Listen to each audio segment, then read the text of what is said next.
After a horrendous first half and what looked like was going to be another laugher, the Arizona Cardinals turned it into a heartbreaking loss as they get walked off by the Seattle Seahawks.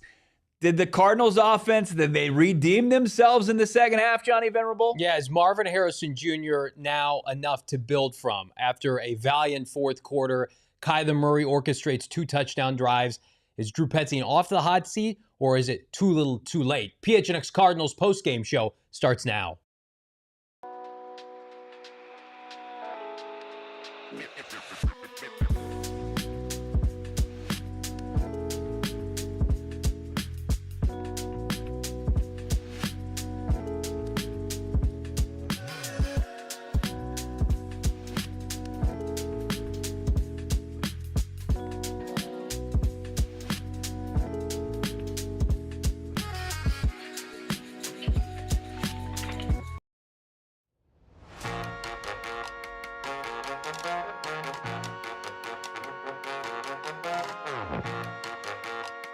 Hey, welcome in live from Studio A here in downtown Phoenix.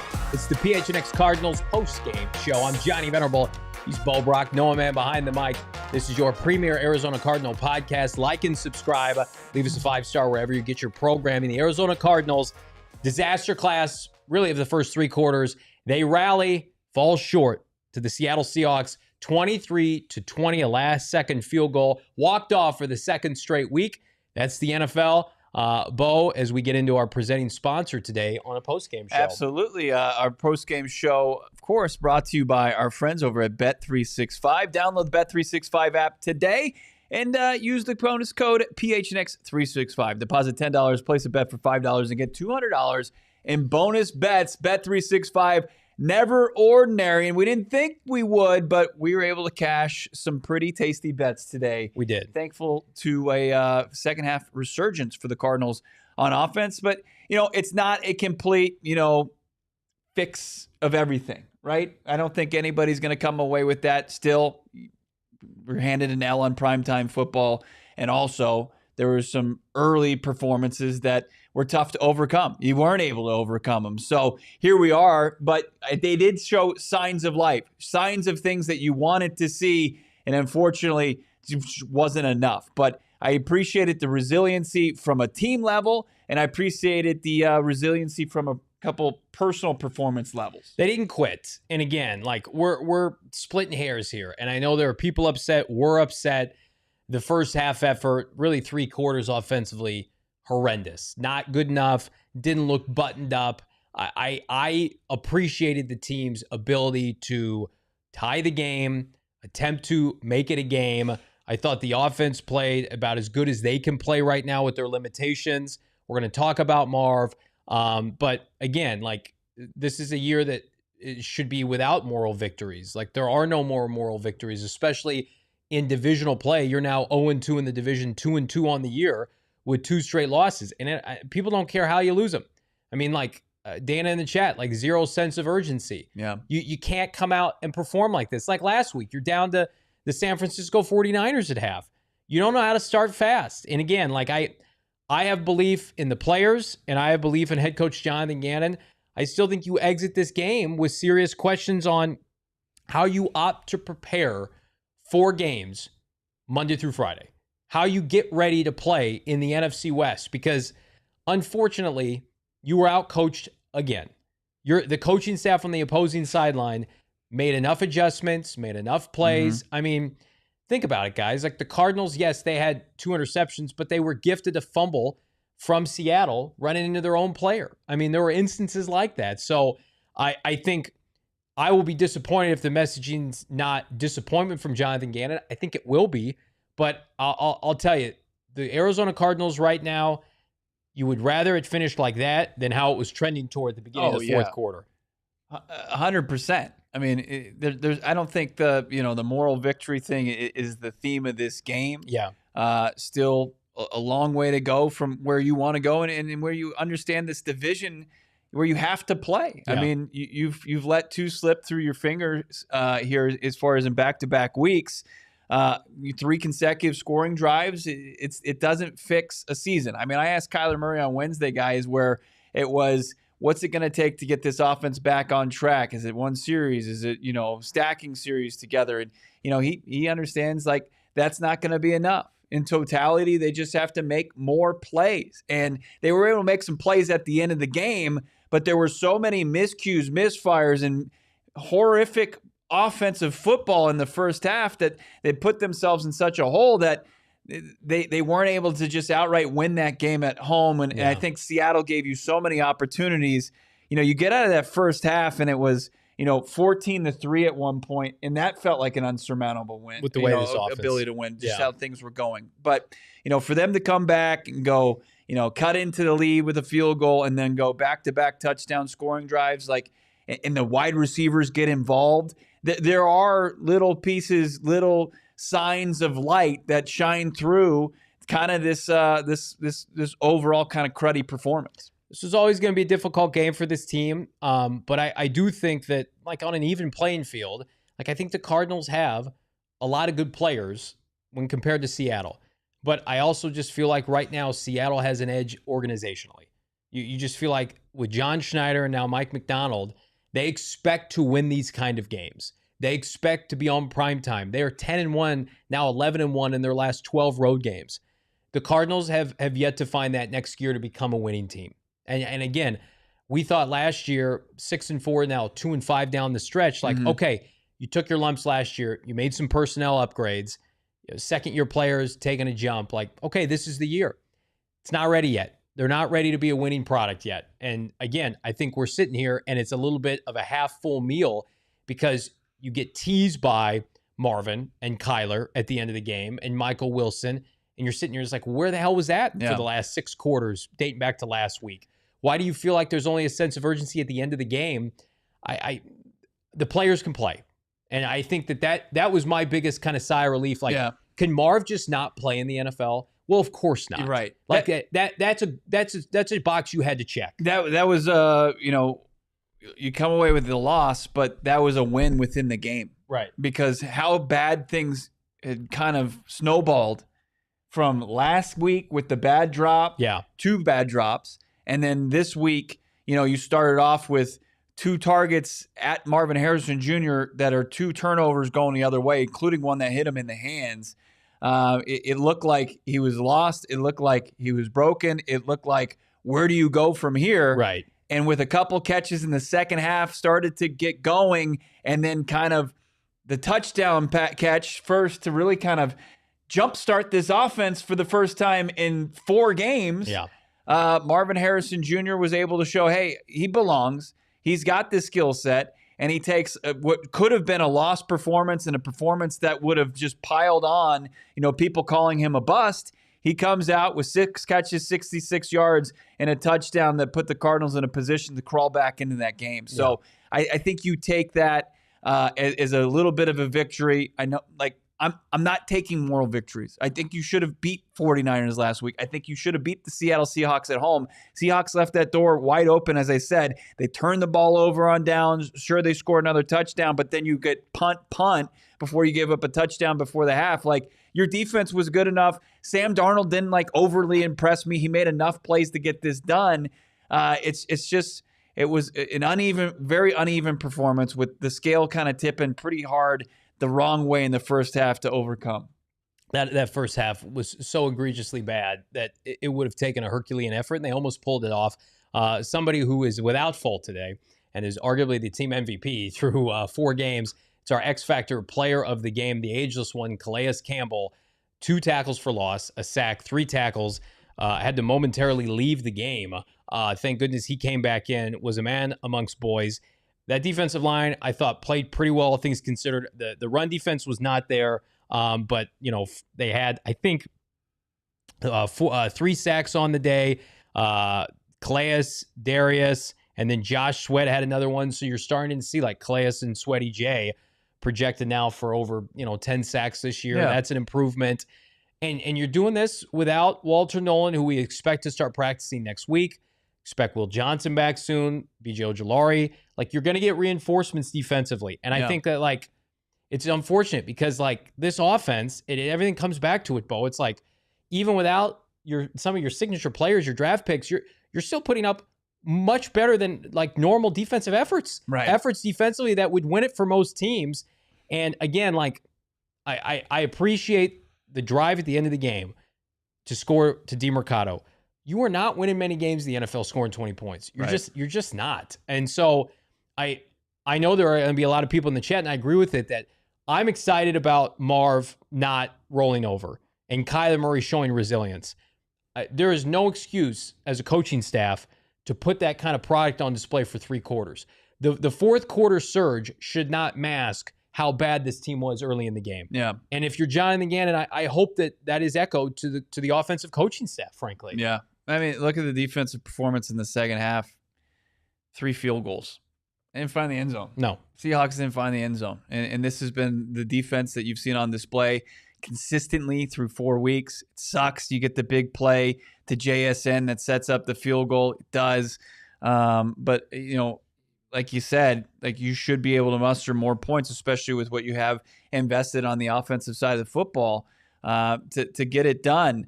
So you've got that. You know, we've got obviously a ton of takeaways from this game. We're just getting started here on the post-game show. I see you guys in the chat. I see everybody crushing it. I see the super chats. It's all stuff we're going to get to here on this post-game show for PHNX Cardinals. But let's get to more breakdown on this game here on the other side. But first, I need some therapy in the form of Circle K Meal Deal Matrix. The only thing that's going to do it for your boy, the $3 meal deal. Hot dog tornado, Frito-Lay's chips of your choosing, and a Polar Pop for just $3. Sign me up for that. Then the $4 meal deal Matrix, breakfast Sammy, hash brown, Bang, C4 energy drink. Again, that's how I'm going to start my day tomorrow to kind of get over this loss. And then the $5 meal deal, 2 slices of Zop, any 20-ounce soda or Polar Pop, up to 44 ounces, just $5. Join the Inner Circle for free by downloading the Circle K app today. Terms and conditions apply. It's 100% free to join. You're going to be saving money every time you're at the app. Somebody sent me a picture, 311 at Circle K near them. Visit CircleK.com for more details, Bo. Love that. Also love what's going on at Monarch Money. Don't just save your money. Don't just go paycheck to paycheck. Build real wealth and do it with Monarch Money. I love it. I signed up for using the code PHNX for half off the first year. It's like a CFO in my pocket on my smartphone, discovering forgotten 401ks from past jobs, realizing that what they were worth and understanding how much cash is just sitting idle. Make that money work for you. You can do it with Monarch Money, of course, according to Wall Street Journal. It's the best budgeting app you can find. It's companies, some of the best top finance tech you can find right now. It's Monarch Money. Check it out. Download the financial opportunities right into your pocket. Download financial don't let it slip through the cracks. Use PHNX at monarchmoney.com in your browser for half off your first year. That's 50% off your first year at monarchmoney.com.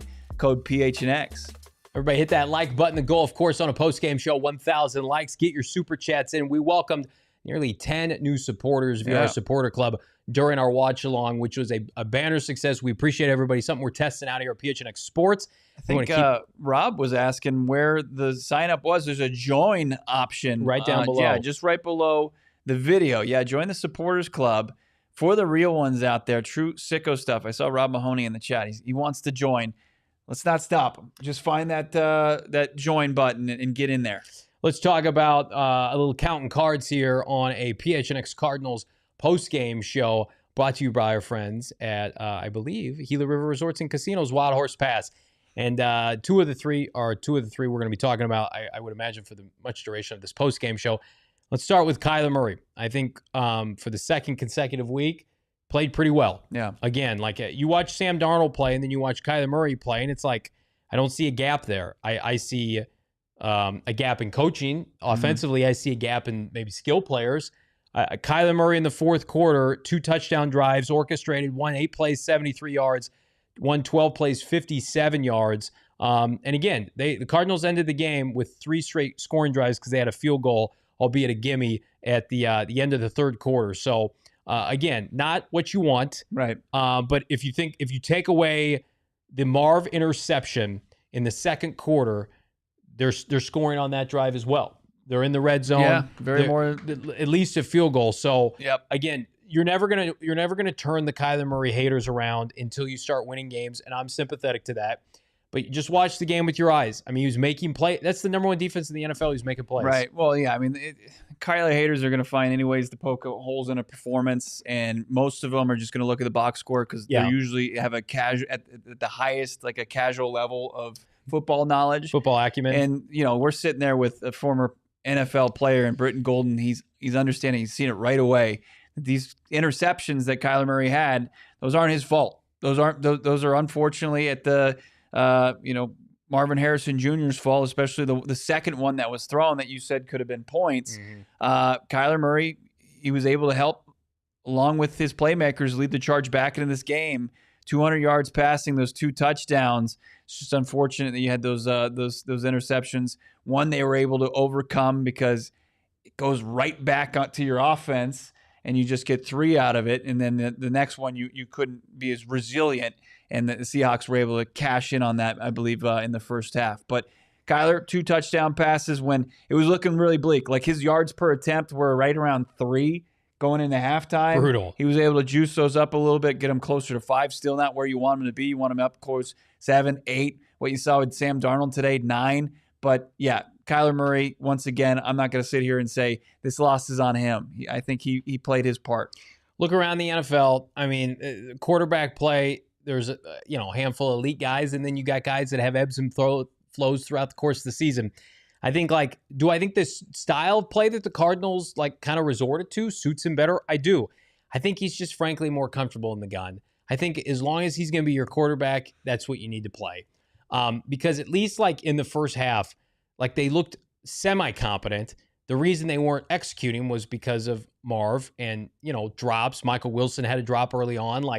But in terms of and I know it's a small, hurdle to clear, the offensive output was way better than Sunday. Sunday was unwatchable. This was frustrating, unwatchable, and then you saw some signs of life. So I would try to build off of this performance. I don't want to go backwards. I don't want to go back to 12-13 personnel. You're not winning with that, especially with Isaiah Adams and Evan Brown had another tough night. So I think you got to go a little bit of a marriage between what Cliff would do and what the Cardinals and JG want to do. You got to adapt to your personnel. And frankly, that's what Drew Petzing should have been doing all along. Let's keep things going here. Counting cards. And let's talk a little Marvin Harrison Jr. Again, 6 catches, 66 yards on 10 targets. So actually, after starting 1 of 5, his catch radius ended up being pretty decent, all things considered. Here, it was a story of 2 halves. The first half was one of the worst halves that I can remember from a Cardinal player, outside of a quarterback melting down. Sure. That was very, very concerning. And it was a carryover from last week. You got to give him immense amount of credit. And I'll give Kyler Murray credit, too, going back to him. Because, frankly, you have no choice. You have no receivers. It's him and Michael Wilson and Greg Dortch. That's it. I'm at the point where it's this is what they should be doing all year. When a receiver drops a pass as talented as Marv and you don't have alternatives, you go back to him. Get his confidence up. He was playing with confidence at the end of the game. He was mossing Devin Witherspoon. Devin Witherspoon is one of the best corners in the NFL. The talent is there. He's a kid.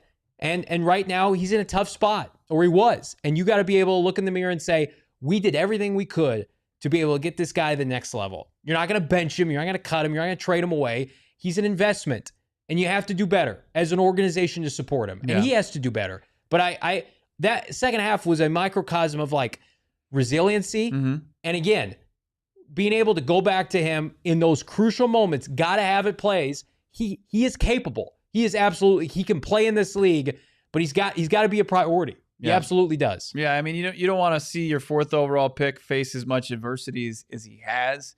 Obviously, the scheme is kind of like oil and water a little bit.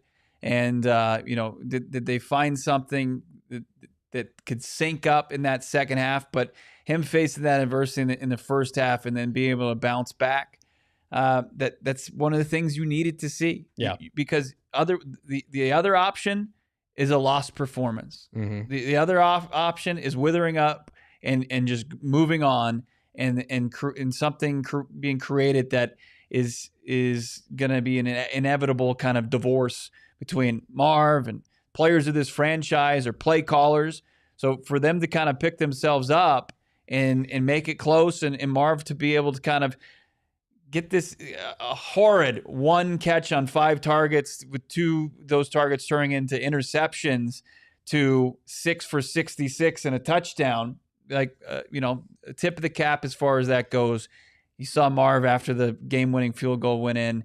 He was just as disappointed as he was when, you saw him earlier in the game. He wants to win. He's not going to just take this as, a silver lining. So that's next part of our counting cards there. And we've got one more chip to play here as far as counting cards. I mentioned him in the first segment, Josh Sweat with another sack. He's got 3 sacks.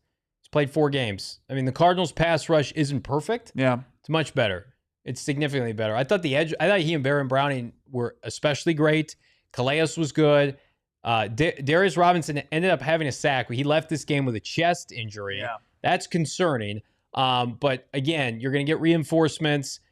This defense, if it keeps it up, is going to keep you in this season, as long as the offense doesn't completely go down the drain. So it's commendable. You have to turn your attention now against the Tennessees of the world and take care of business and just kind of reset. But again, like Keitrell Clark, outstanding. Taylor Demerson, Keaton Crawford, outstanding. Like I thought the young DBs for the Cardinals and Max Melton was playing really well, and he got burned by a really great player. Like that happens. Cardinals defense played well enough for 2 straight weeks to win. Again, it's hard to win in the NFL when you're scoring 20 points. So again, gold stars all the way around. I thought the defense would play well. They did. And the Cardinals offense, again, it's the biggest tease because you see the explosives at the end of the game. You see the big plays. And it's just like, why aren't we throwing the ball downfield to Xavier Weaver more and Michael Wilson? Right. Those were 2 instant penalties against a good secondary. Right. Those are good things sometimes happen. Right. Those often, have happened. Those are examples of malpractice by the offensive coordinator. Because they haven't been doing that. Yeah. Yeah, looking at a couple other performances tonight. You mentioned Robinson, the 2 TFLs and a sack, and Melton with the 2 pass breakups. A couple guys like Anthony Goodlow, he's elevated from the practice squad, and he's getting in there, getting the TFL. Like there are a bunch of plays behind the line of scrimmage that you absolutely he was needed. Outstanding. Yeah, it was a good performance, I think, from your defensive front 7. Sweat, I think you can't mention his game without mentioning, kind of the play at the end of the first half, where people thought maybe he might have, loafed or whatever you want to call it, didn't give max effort after the ball carrier was able to make a second effort getting into the end zone. Yeah. So again, Cardinals, it's a tough L, but we soldier on. And again, with back to Marv, it's like Cardinal fans need Marv to work out. We're 4 games into this season. There's no reinforcements coming. You could make an argument like they should have gone in after additional playmakers. They didn't. They loaded up on defense. They're 2 walk-off field goals away from being 4-0. They haven't deserved to win the last 2 games, right, by any stretch. But I think they're going to be able to sell it internally. You don't want to lose the locker room. Like I was ready to basically predict that at least somebody was going to be fired after this game, and give them credit. They rallied in the second half. Wasn't good enough. It was always going to be difficult to come back after that deficit. But as far as Marv goes, like we're all in with Marv for better or worse. You got to see it through. You got to see it through the end of this year, and hope that he makes enough incremental improvements. I mean, like I would like to be able to look back on halftime of this game as rock bottom for Marvin Harrison Jr. Right. I would love to be able to come back and say this is as bad as it got, and then he was able to flip a switch and get it going. Like I don't even know what I was watching in the first half. Those routes, quitting on a play, obviously the drop that turned into a pick. I mean, he's a kid that was in his own head. And again, it's not like it's over. He's got to stack productive performances. But here's how he does that. With the same kind of aggressive play calling and targets that the Cardinals utilized to finish this game. Yeah. You can't have big lapses in targets, and people are going to be like, he doesn't deserve them. Sorry, guys. This is the NFL. Yeah. Marv is a difference maker. He caught a touchdown over Devin Witherspoon. He's our best chance, especially if teams are going to blanket Trey McBride. Well, and it just goes to show what type of player Marvin Harrison Jr. can do and the type of impact he can make when you just take the touchdown. We look at it, they have a negative play on first down. Yep. It's a 7-yard sack. And you're sitting there and you're like, this offense here we go again. It's 2nd and goal from the 17, and you need a guy that can go and win like Marvin Harrison Jr. did. Kyler Murray gave him a good ball, and Marvin Harrison Jr. It wasn't a replay of the fade throw from 2 weeks ago. It was he learned from that, went up, and just pulled that ball down over Devin Witherspoon's head. Yeah, and it's just like, okay, that's a stepping block for Marvin Harrison Jr. and crew to move forward with, instead of just rolling over and maybe accepting, hey, maybe he's a bust. Yeah. Because that's the conversation. Like you said, after halftime, after 3 quarters, most of the stuff we were going to be talking about was whose head's going to roll, right? And is Marvin Harrison Jr. broken to the point where he's a bust? And now we've got a little different talking points. Things look a little bit better. And they need to move on from here. And Tennessee next week, it needs to be a big performance or parlay some of this second half performance into some results early on. Their pass protection wasn't great tonight. 6 sacks allowed against the Seahawks team. They probably knew coming into this game, it's going to be difficult for us to run the kind of offense we want. We're going to be able to maybe throw a little bit more often. We're going to have to give up some sacks. But again, as long as Kyler Murray can stay healthy, you're going to have that. You're going to have to give up some negative plays to be able to throw the football downfield. Yeah. So I am in a position right now where do not regress, do not revert back to the mean. Sure. Do not line up in 13 personnel with Trey Benson and Tip Ryman against Tennessee. Try to build off this fourth quarter. This is not a nothing fourth quarter. That's the number 1 defense in the NFL with star players. And you showed a lot of resiliency. And so you got to just say, okay, we took an L. This week's over. We're moving on to Tennessee. We're moving on here. Yeah, let's have that Drew Petzing conversation next. Okay. Let's do it. PHNX Cardinals. You guys are crushing it. Cardinals may have taken an L, but we're staying on top of our game and our dress wear with our friends at Mack Weldon. Mack Weldon. Listen, if you're in the market for some new, supremely soft, cool, casual clothing, look no further. Mack Weldon has breathable clothes that keep you stylish all summer and fall. Their new tech linen line combines the easy charm of classic linen with Cool Max technology. Explore shirts, shorts, hoodies, and more at MackWeldon.com. Get 20% off. That's 20% off your first order with the bonus code PHNX. It's got to be over $125, but again, their clothes are worth it. It's got crazy comfort, but elevated sweatpants, sweatshirts, even blazers as part of their Ace collection. Again, go to MackWeldon.com, MackWeldon.com. Bonus code PHNX, 20% off, $125 or more. It's Mack Weldon. I love that from Mack Weldon. Love all the gear that we got. Also love what's going on at Game Time. Yeah, Titans coming to town next. Why not get yourself in the door with Game Time? The NFL season's upon us. Maybe you want to get to the ASU game. Maybe you want to go see the Suns, who tip their season here soon enough. Game Time app gives you the advantage and gives back to fans. It's a hack for unlocking amazing tickets and experiences with just a few taps. Download the Game Time app today. Use the code PHNX. You're going to save $20 off your first order with Game Time. That $20, it'll go and cut a big kind of deficit in those tickets that you're already going to get for the best price, or you can use it to get a parking pass, because it's not just about tickets to events. It's like parking passes. It's the shows you want to go to. It's the stand-up comedy. It's the sporting events. It's Game Time. Download it today, and as I said, use the code PHNX. Create the account, redeem code PHNX, $20 off. Tap, ticket, go. Download the Game Time app today. Everybody hit that like button. Subscribe to PHNX Sports here on YouTube. We've added tons of new subscribers. We appreciate it. Everybody hit that join button. Become a supporter today. Drew Petzing has had a difficult week here in Phoenix. Jonathan, excuse me, been talking all night. Jonathan Gannon has been asked ad nauseum. Yeah.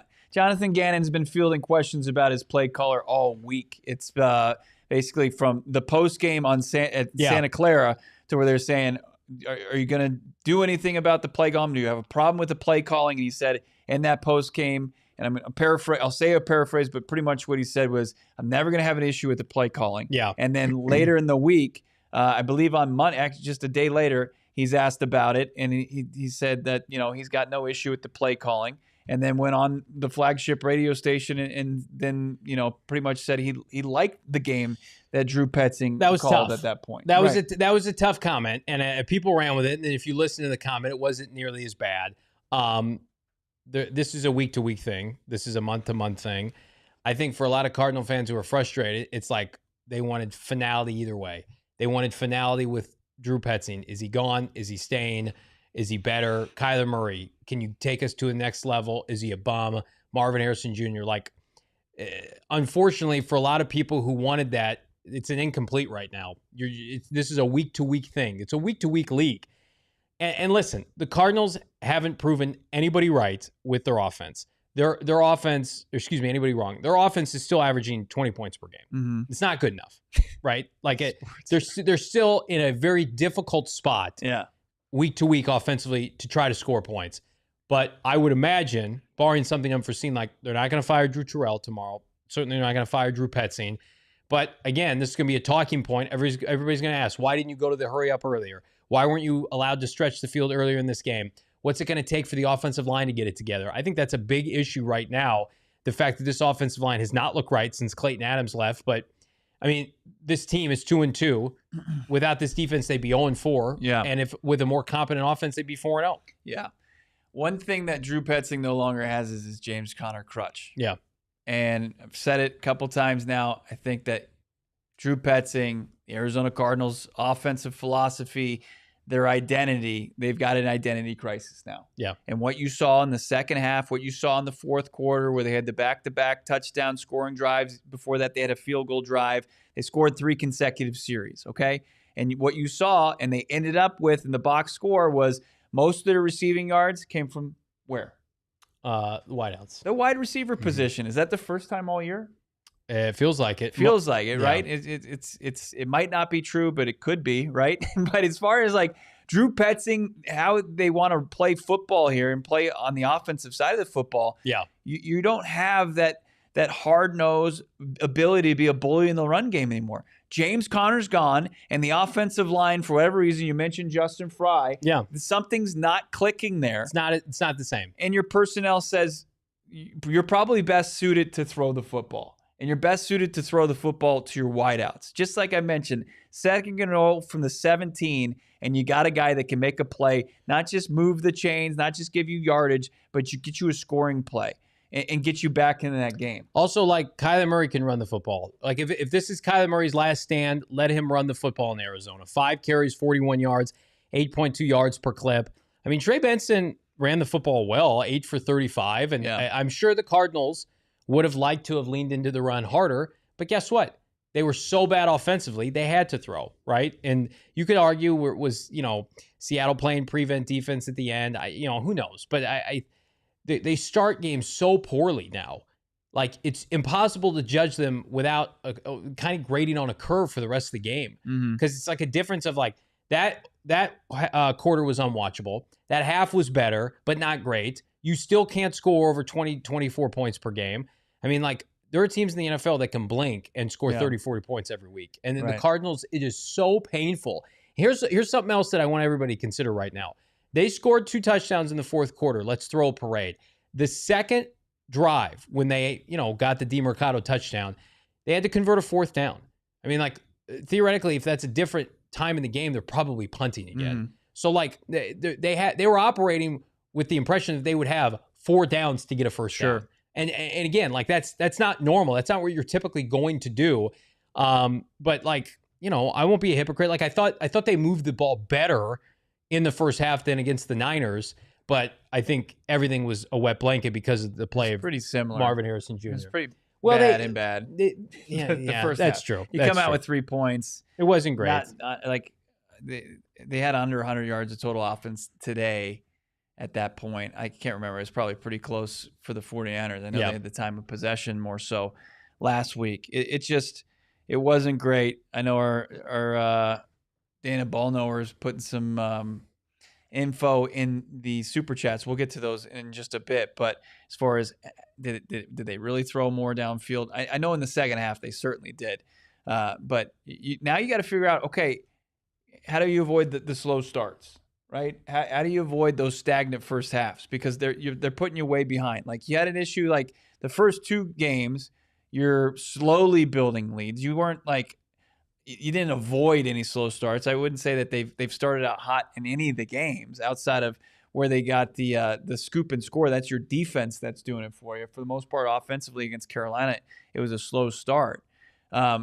You've got to be able to generate offense early without, the pressure of, hey, we got to run a 2-minute, 4-minute offense. Yeah. We're trying to get some quotes. I know Donnie Druin is at the press conference. Typically my co-host is there, but he wanted to slacking. He wanted to hang out with your boys here. Yeah, I want to play patty cake today.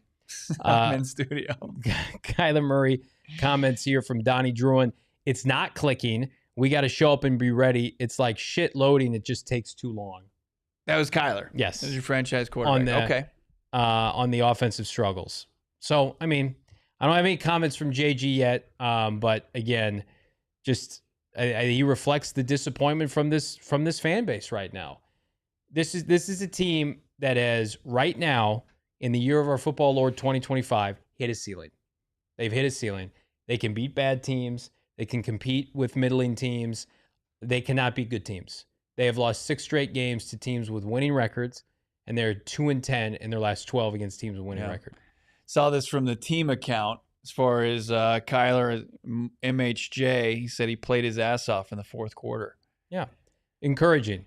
Again, you got so few quality things to hang your hat on offensively. Like, you got to take that. You got to just sit there and be like, listen, if we don't have Marvin cooking, like, how much worse can this get? It can get a lot worse. Yeah. It can get so much worse.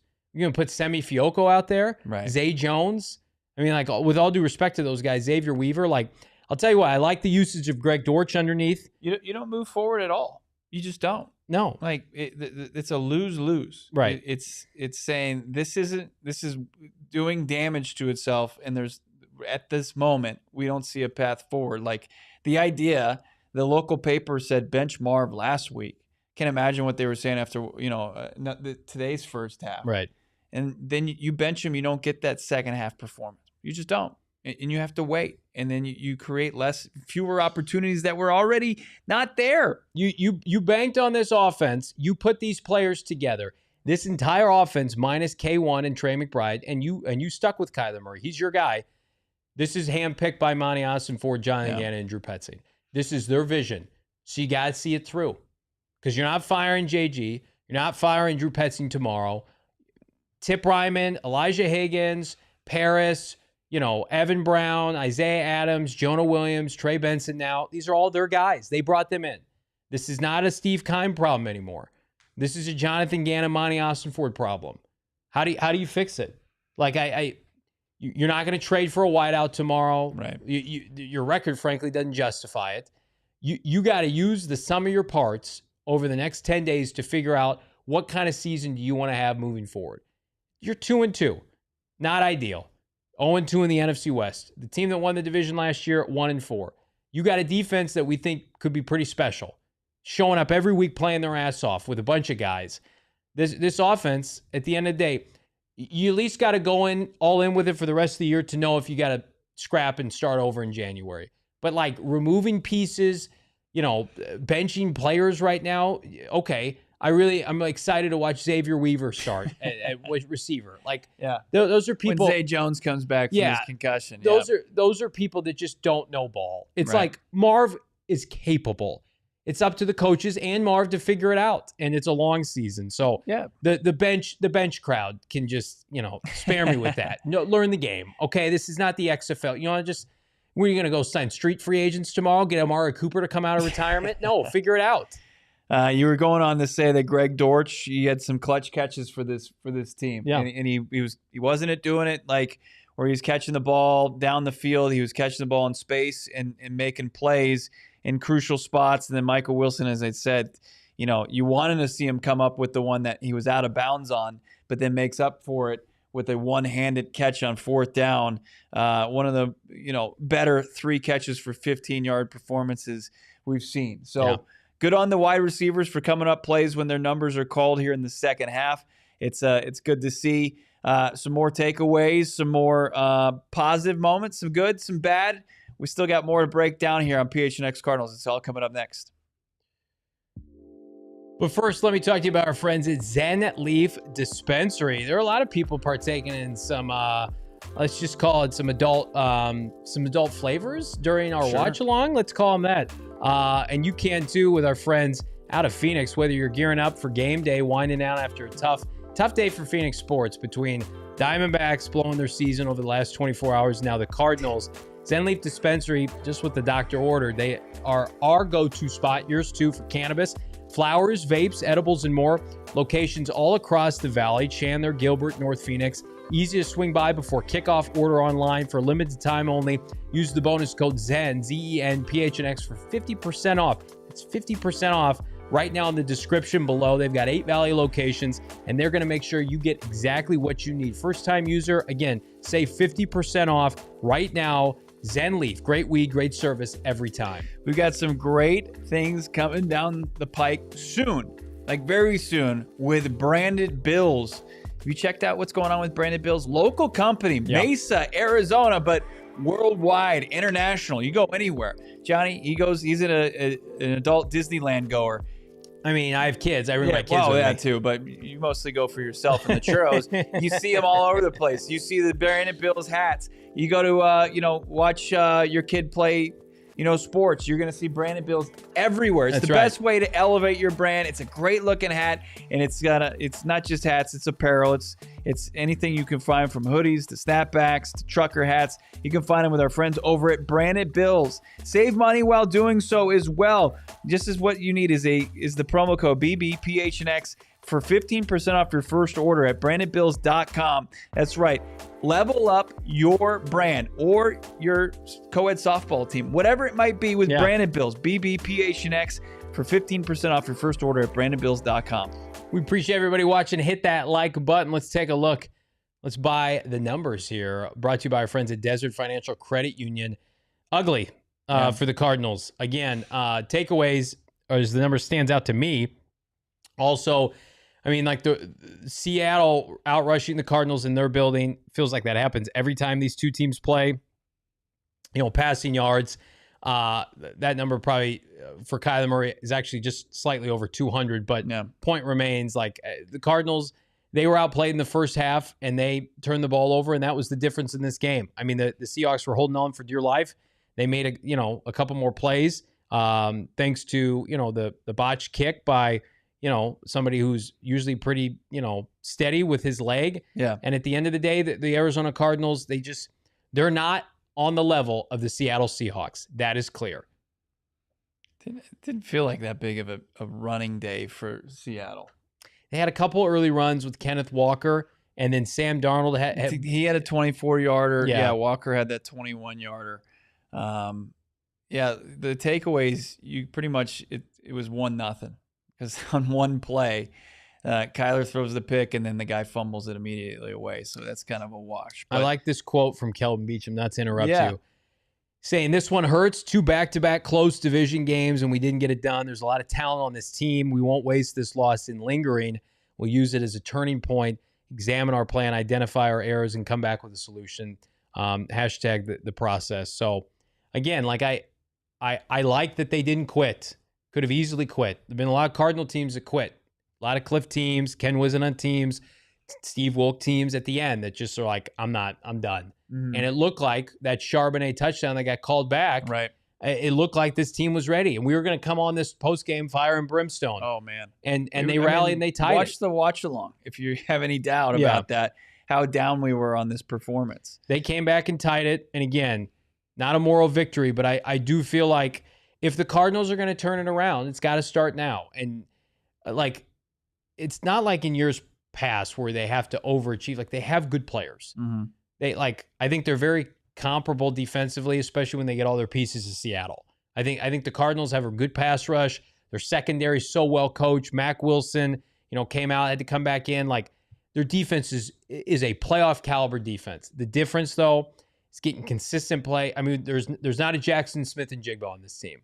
Kyler Murray's not playing consistent. The offensive line's not playing well enough. They're not. Charles Cross is one of the best tackles in the NFL. So I think if you're scoring at home, the Seattle Seahawks are a playoff team right now, and the Cardinals aren't. And I think that's the easiest barometer to set. We all have to remember, and Seattle kind of took it in the teeth this offseason. This is a team that won 10 games last year and then made the conscious effort to fire their OC because they weren't happy with him and bring in a new quarterback and trade away DK Metcalf and bring in Cooper Kupp because they said, we need a higher ceiling. And the Cardinals, unfortunately, did not do that. Mm-hmm. And we're sitting here right now, and we're going to have questions about the play caller till January, it feels like. And, it could be a black cloud over this season. So this division, this is not the patty cake NFC South or the AFC South where you can dick around and come back. Hell, I think last year in the NFC West, it was its most vulnerable. Right. Look, everybody reset this year. Everybody's getting serious. And that's a problem for the Cardinals who, unfortunately, had too much belief in their own offensive system. Yeah. Too much belief that it ended up setting them back a little bit here to start the season with 2 winnable games right there. And you look at all those numbers when you let's look at by the numbers one more time, if you don't mind, Noah, where you see all these numbers brought to you by Desert Financial and the yardage is skewed. And then you take in consideration like the Cardinals and the Seahawks had the same amount of touchdowns scored today. Mm-hmm. Like the Seahawks scored 2. Cardinals were able to score 2 at the end of the game. Like the tip of the cap to the Cardinals for on defense being able to bend, don't break in these situations when they're put on the field too quickly.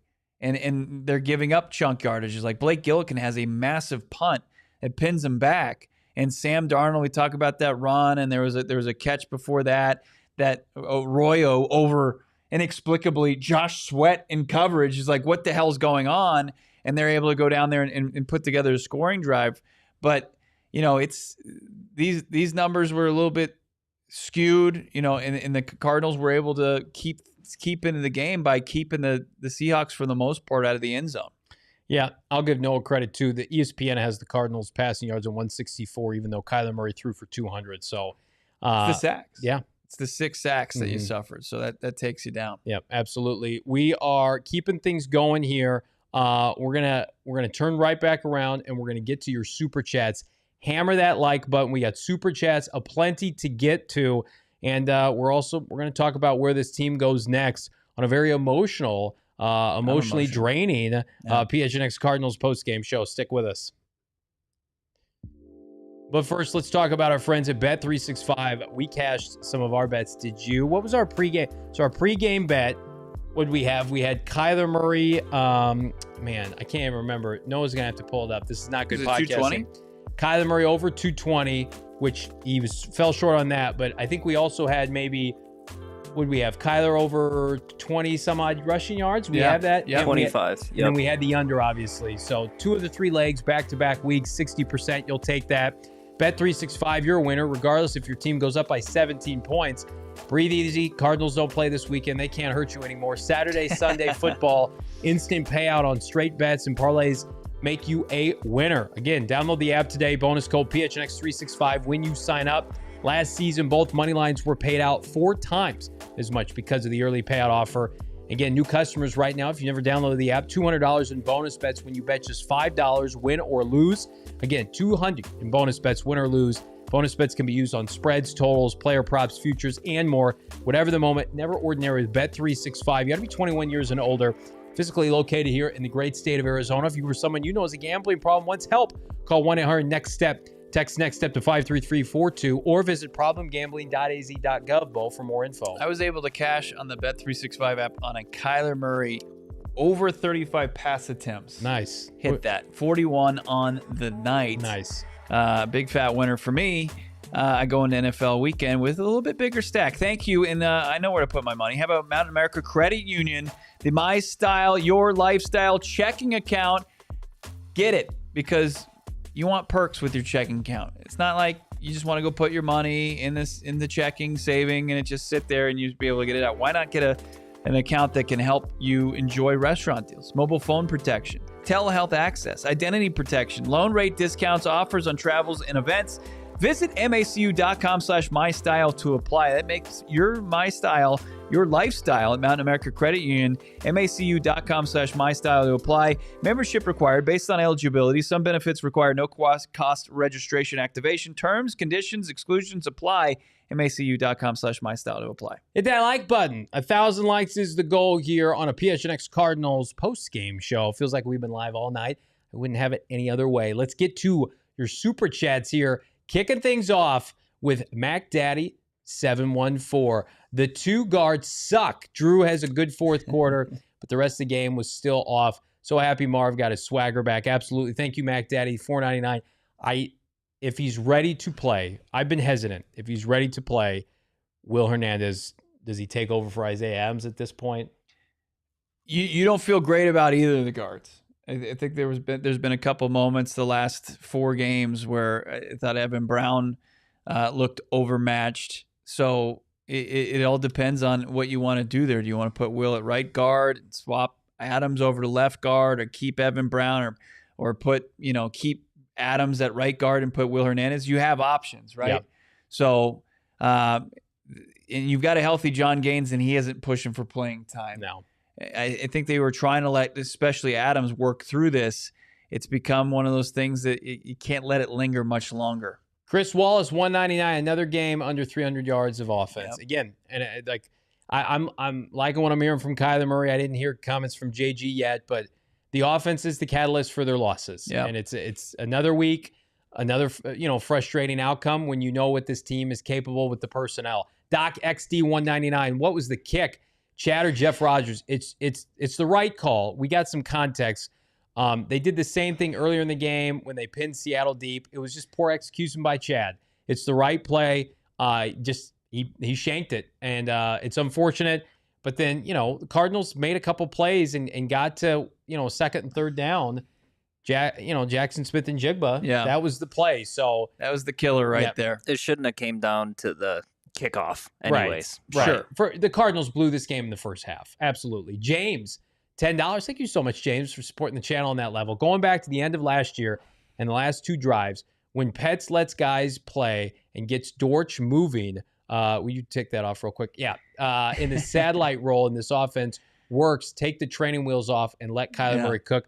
It's what we were saying. I think you just have to turn this over and go back to the shotgun. Because the shotgun is flawed. I get it. It's not how they want to be north and south. Mm-hmm. The alternative is this team's is unwatchable offensively. 12, 13 personnel, because their run game efficiency, I saw a stat before we got on air. They were 9th last year in efficiency, some metric. They're 30th right now. Yeah. It's just not. It's not didn't working. Go up. It's not going to go up after today. 89 yards. Kyler getting 29 of those on a big scramble. Yeah. Bees, $5. It feels so weird to say, but that loss has me feeling better than any of our wins so far. Showed heart. Petzing, K1 plus offense, weren't playing scared. I mean, I think people are going to leave that game with an impression that Kyler Murray played well enough to win, and that Marv has some ability. And for a lot of people, that's enough right now. But in a season with really high expectations, it's still an L in the win-loss column. Jay Castle, $4.99. It's sad that we only wore our rivalry jerseys because only we see it as a rivalry, especially 0-8 against the Hawks in the last 8 games. Absolutely. They're a buttoned-up, well-run franchise. Yeah. You just can't let Sam Darnold go on a Geno Smith type run where he gets in and out of town. It was a very Geno Smith-esque game. It was. You didn't come away overly impressed by really anything, but credit to him for the win. Clow, 88. No more playoffs, boys. That's the season. I disagree with that. Yeah, it's a bit premature. The Rams were 1-4 last year. The NFC is down. Atlanta's bad. Do I think they can win the division? That's going to be difficult. But I still think there's an avenue to get to 10 wins. But you got to turn it around, and you're going to have to win some games that people don't think you can win. Right. Sports Hero, $2. Seen enough. Bring back Prater. No, I mean Ryland's a good field goal kicker, and again, shouldn't have come down to that. Ryan Carley, $2. Third down every time, screen or run makes sense. Well, how about that run to to Trey Benson on like the 9 right before they threw that touchdown to DeMercado, and they just gave away that Wasn't play. that Michael Carter? Was We're going to have to find out if Benson was he hurt? I don't or know. was he just not playing? But yeah, it might have been DeMercado. The play you're talking about, it How bad made was that everybody's call? blood boil. You can go back to the watch along. You can see that you, me, and BG were like, what the hell was that? Here you are, you're just creating all this goodwill for yourself, and then you run a terrible play. Here we go. I got some takeaways from Donnie Drew in our friend of the program here. Rapid fire, Gannon. Proud of the resiliency, but everybody has to be better. Team needs to get better at playing football. Interesting. We just haven't put it together like we're capable of putting it together in all 3 phases. On the offensive struggles, we're just not doing enough. When we get it rolling, we can put points on the board. Doesn't foresee any major changes coming on the offensive side of the ball, but we will make some changes, no doubt.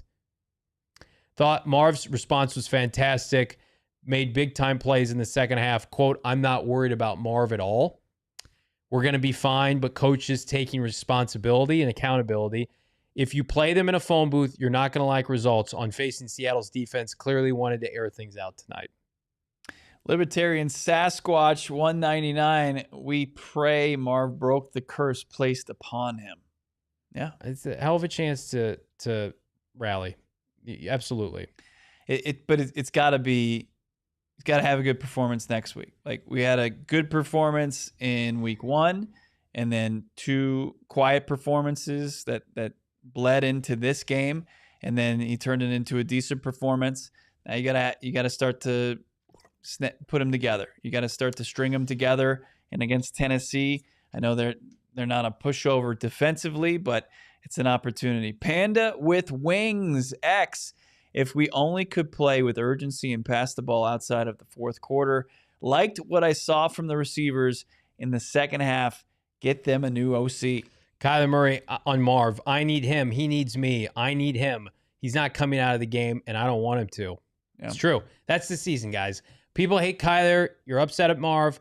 This is the season right now. You got to hunker down and just hope it gets better. Keep reading these balls. I'm going to keep trying to pull quotes. Absolutely. AZ Moses 89, friend of the show. Fourth quarter needs to be the offense all game. Drew, good point. I agree. That's where they were able to string together 3 scoring drives, get themselves right back in that game after just 3 points before that. What the hell was it before that? Darth Vader, 499. Did Rollis make changes to hold them to 6 points in the second half? I think Rollis just was – I liked the game that Rollis called most of it. Obviously, he had the 2 touchdown scoring drives in the first half, especially the second one. I didn't like very much, but I thought Rollis had a decent game out there, especially the second half where he does have an affinity for that second half, really kind of like buttoning down and the defense shutting down the opposing offense. Here's Gannon saying Chad Ryland played his ass off. The game doesn't come down to one play. We didn't do enough collectively for 60 minutes to win that game. So, true.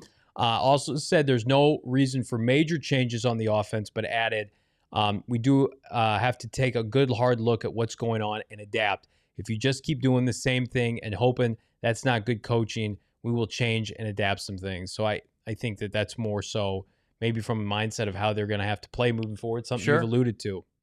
Sure.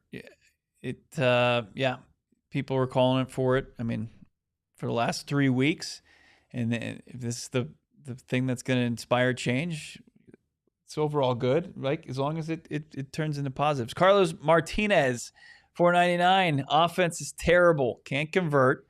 We need to shift over to more of a passing offense with no JC. Yep. We threw 6 to 7 screens in the first half. Bad plays. Yeah. Anything, I said it on the watch along, anything horizontal, anything behind the line of scrimmage, Seattle was snuffing that out. They got too many good defensive linemen. I mean, like, it's amazing. Like, Devin Witherspoon's about as good of a corner as there is in the NFL. You can test those players. You know what's not good? Just giving up on drives before they even start and then throwing short of the sticks. Like, give yourself a chance, man. Like, you threw a couple picks tonight, whatever. Keep ripping it. You're not going to win anything reverting back to that shit style of play offensively. Chaz, once we started calling passing plays, it gradually improved. K1 started getting into a rhythm. MHJ and K1 and Wilson the confidence went up, but Chad Ryland, yeah. I mean, again, shouldn't have come down to Chad, but he, everybody takes ownership, I think. What did Chad hit with his field goal today? He was 2 for 2. 57? Yeah, 50. That's a long field goal. He's a good field goal kicker. Seattle I think he's 8 for 10 on the season. I mean, he's good. He's got a long leg. It puts you in scoring. I mean, he made that extra point too when they needed that extra point. Hey, guys are making PATs. Hey, Don't roast the guy if he's making PATs. Neil Racker's missed plenty of game-winning extra points. So that was from 17 yards, not 33 yards. That's right. Greg, dodging embarrassment shouldn't feel like a win. Mind blown. I'm going to blow your mind right now as we go into overtime. Appreciate everybody watching on one of our many, many streaming partners. Connor TV keeping us going here with the Super Chats. Annoyingly think K1 and Marv played Petzing into a job or for another few weeks, and we don't even have a win to show for it. I can understand that. But like, again, if you got to this point and they were egregious, it's like cancel the season. We got 13 more games to play. I don't want to play. I don't want to watch meaningless football. I don't either. Did they play themselves into playing better offense going forward? That's what we need to see. If it comes back and it reverts back to what we've been seeing too much of this season, I'm with you. But like we talked about it on the watch along. Like there's no easy path out of this. The grass is pretty brown on the other side if you're making a switch this early, because there's really no in-house candidates that are going to be able to put you in a position to generate more offense. Trevor's saying, I thought this was our year to win the NFC West. Things change, and they haven't played good enough. The offenses are potentially cost them that, and they know it. The NFL is a lot of season left, but you got to string together some wins. I mean, they started 1-3 last year and got to the bye week at 6-4. You just finished a quarter of the season 2-2, and unfortunately, should very much have at least been 3-1. Plex 199. Kyler did enough to win yet again. Agreed. And again, like the turnovers, not on him. Did he take some sacks? Did he have some poor throws? Sure, it's the number one defense in the NFL. Yeah. Like I think like. Do I feel like if Kyler Murray left this franchise and went to somebody else that was more buttoned up offensively, he would play well? Yes, I do. I thought there was there was probably 2 throws later in the game that were more on Kyler that were poorer than the picks that he threw in the first half. But how about that throw to Michael Wilson where Michael can't get his feet down? Yeah. How big time of a throw that was. Right. Like he had some throws tonight when he was forcing it and it looked discombobulated, especially the end of the first half. That's on K1, but I was impressed with how he played. Did we get to B's here? No. Seattle has the best defense in the NFL, two-way street. That's right. You can't just throw away that performance. That's the first time I think all season Seattle's given up, 20 points?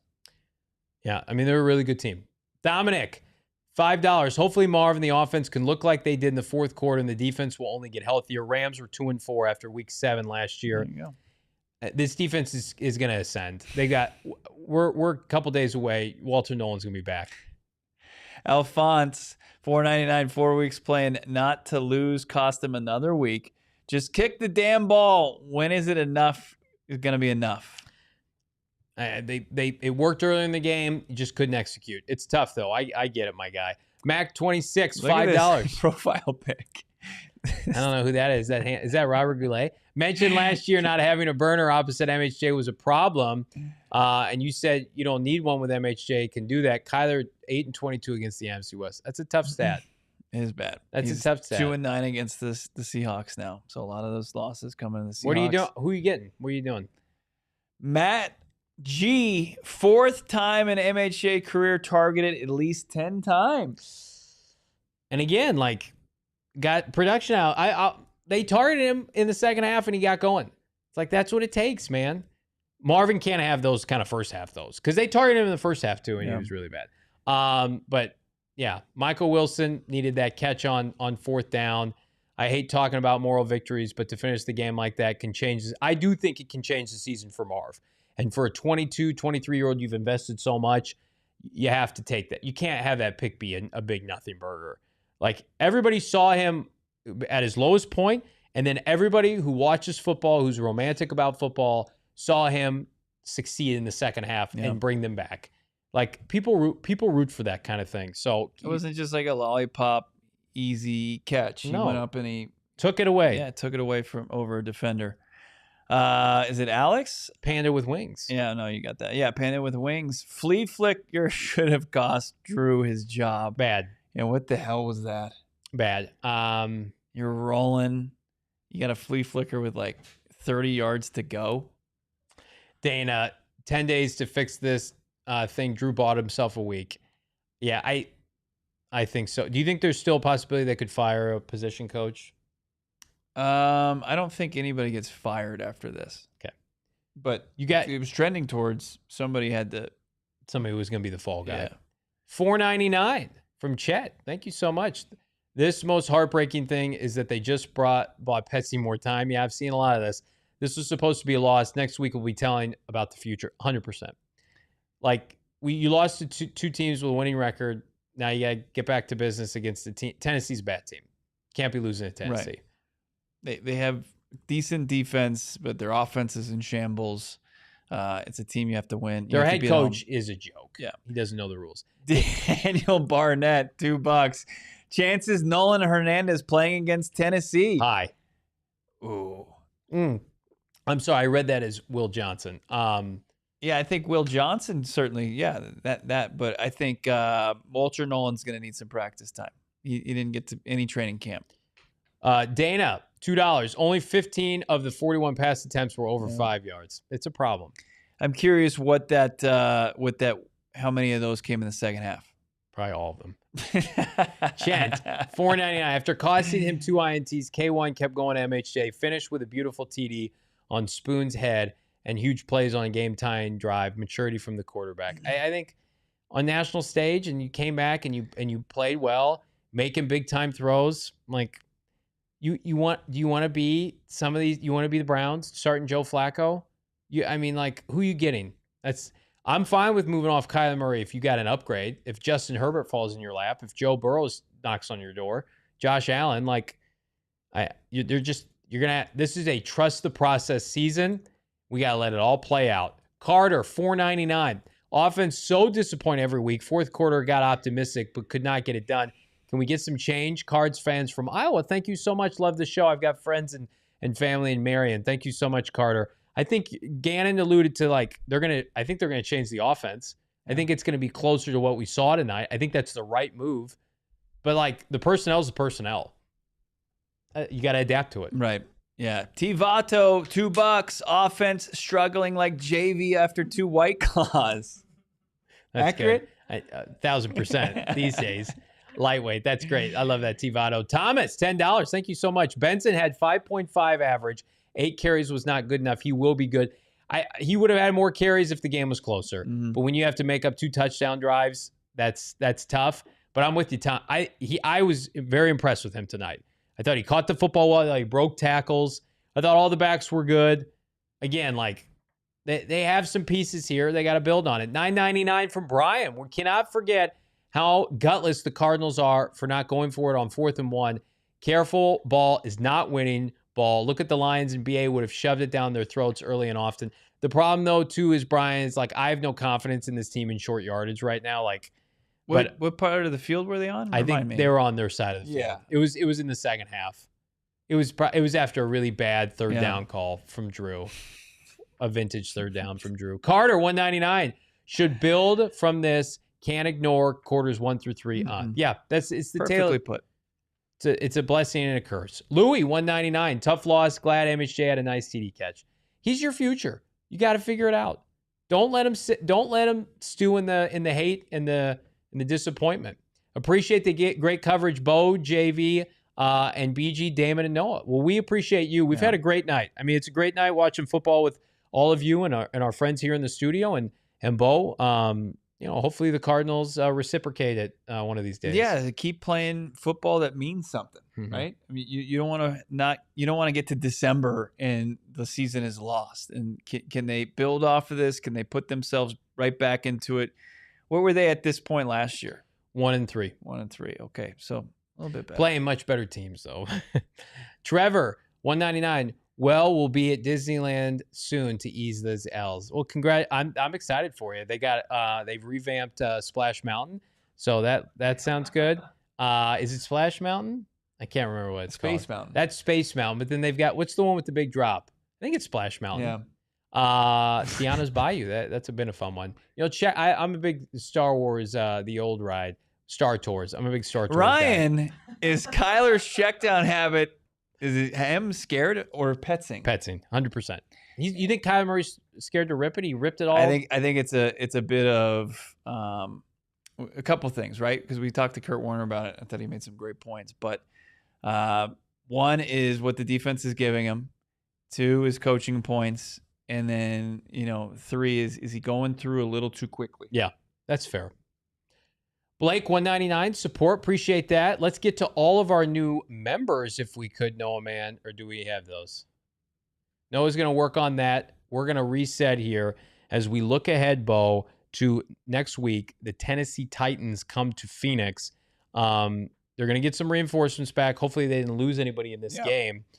Every week now becomes a must-win until further notice. It does. You're going to have to win against Tennessee, get over 500, get 3-2, and then you got 2 tough contests. You got a Colts team that's scoring at a really high rate, and then you've got a Packers team that's really freaking good. It's going to be one of the top teams in the NFC.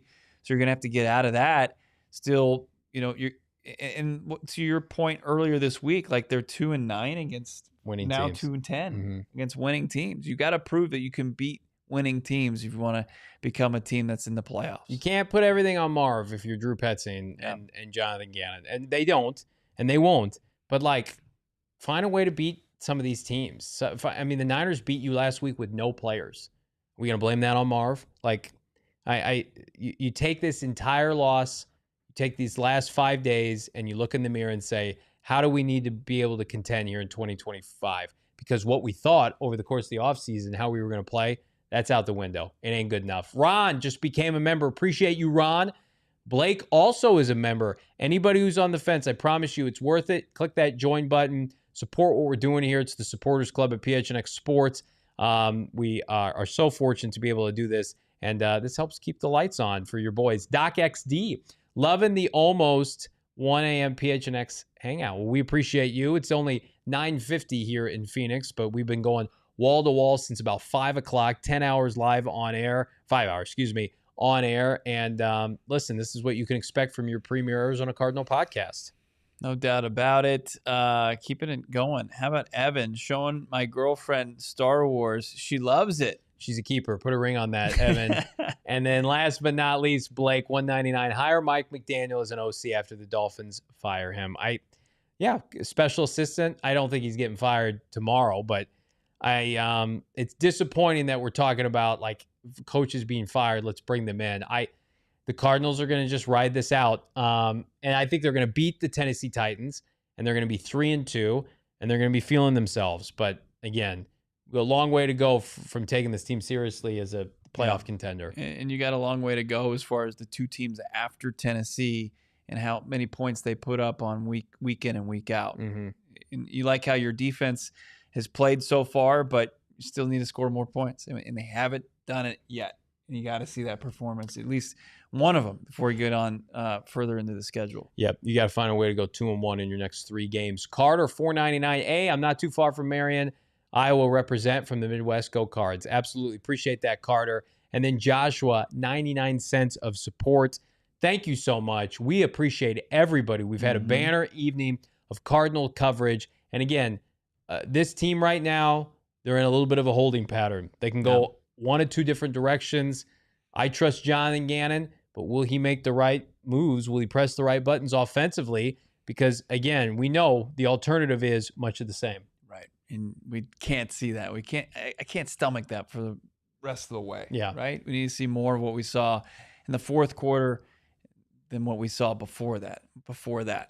So there's more of a track record for one of them, but can you take it? Can you parlay this sample size as you put the pressure on the Seahawks to go and get a game-winning kick there at the end of this thing to leave here with a win where they thought they were going to cruise out of here? So, good on them for making it tough, but bad on the Cardinals for starting out so slow. We appreciate everybody. Like this video, subscribe to PHNX Sports here on YouTube. And again, please consider becoming a part of the supporters club down below and become a diehard at gophnx.com, where we're always talking ball in our exclusive member Discord. For Bo, BG, Noah, I'm Johnny Venerable. Guess what? We're back 4:30 tomorrow. Fallout from the game. We'll see you then. We all silly like the mayor.